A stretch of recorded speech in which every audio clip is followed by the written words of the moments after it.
Hi అండి, అందరు నమస్కారం. నా పేరు కిరణ్. ఇప్పుడు మనం మాట్లాడుతున్నాం 1:00 సీరియల్ ఎపిసోడ్ రివ్యూ గురించి, అలాగే అప్కమింగ్ ఎపిసోడ్స్ ఎలా ఉండబోతున్నాయి అనేసి విశ్లేషణ అయితే చేస్తాను. ఎవరైనా కొత్తగా వస్తాను మాత్రం ఖచ్చితంగా సబ్స్క్రైబ్ చేసుకోండి, అలాగే లైక్ చేసి వీడియో చూడండి. ఇక్కడ మనం మాట్లాడుకోవాల్సింది మెయిన్గా పల్లెటూరు అనేది ఒక ఎమోషను. ఆ ఎమోషన్ ఎలా చూపించారు అనేది ఈరోజు ఎపిసోడ్ మాత్రం చూపించారు. చాలా బాగుంది ఎపిసోడ్. అయితే ఫుల్ కామెడీ వే ఉంది. అసలు మామూలుగా కాదు, వాళ్ళ పరిచయాలు కానీ వాళ్ళ మాటలు కానీ, పల్లెటూరులో వచ్చి ఎవరైనా ప్రెగ్నెంట్ అయినారా లేకపోతే ఏం జరిగింది ఎక్కడ అని తెలుసుకోవాలనేసి ప్రతి ఒక్కరు ఆతృతగా ఉంటారు కదా. ఆతృతనంతా తెలుసుకునేకి మనోజ్ని అయితే ఎలా గాలి తీశాడు ఏమనేసి మొత్తం మాట్లాడదాం. వీడియో అయితే లాస్ట్ వరకు చూడండి. ఎవరైనా కొత్తగా వస్తాను మాత్రం ఖచ్చితంగా సబ్స్క్రైబ్ చేసుకోండి. సరే, ఇప్పుడు మనం ఎపిసోడ్లోకి వెళ్ళిపోయినా మాత్రం సత్యం గారు, మేము అనుకున్నంత మంచి వాళ్ళు అయితే కాదనేసి మాకు ఈరోజే తెలిసింది. ఎందుకు ఎలా అనేసి మాట్లాడతాం. ఒక లవర్ ఉందంట. ఆ లవర్ని బామ్మగారిని అయితే నిలదీసింది.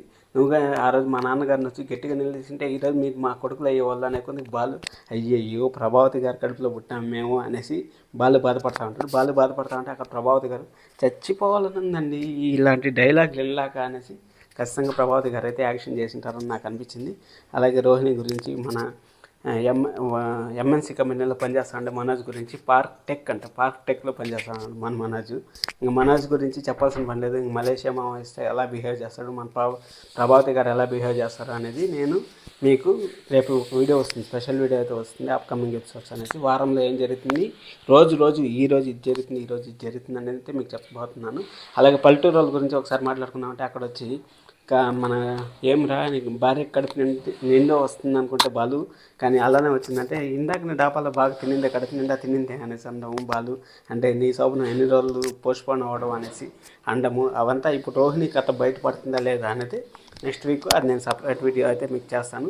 ఇంకా సీరియల్లో ఇంకేం మాట్లాడుకోవాల్సింది ఏం లేదు. పల్లెటూరు అందాలు, అలాగే ఆ పేడ గురించి బాలు ఎక్స్ప్లెయిన్ చేసిండేది, డబ్బుడమ్మ, శృతి, రవి అనే పేరు ఎలా వచ్చింది, బాలు అనే పేరు ఎలా వచ్చింది అన్నీ అయితే ఎక్స్ప్లెయిన్ చేశారు. చాలా బాగుంది, డీసెంట్గా ఉంది సీరియల్ అయితే మాత్రం ఖచ్చితంగా చూడండి. మనం ఎక్స్పెక్ట్ చేసినంత లేకపోయినా కానీ బాగుంది. నెక్స్ట్ వీక్ అయితే ఫుల్ ట్విస్టులు టర్న్లు అయితే ఉండబోతున్నాయి. మీరే సబ్స్క్రైబ్ చేసుకోండి.